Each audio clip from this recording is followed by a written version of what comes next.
How to show or hide the keyboard email address input, the dot and .com symbol on the Samsung Galaxy A15. First, tap on the home button to go back to the home screen.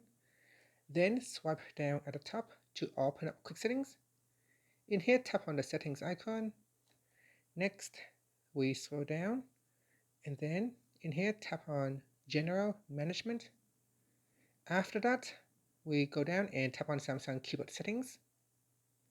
Then go down and then tap on layout.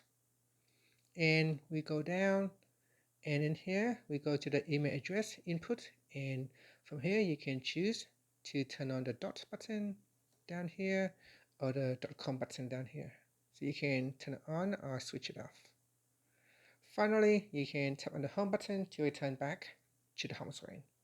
Thank you for watching this video. Please like and subscribe to my channel for more videos.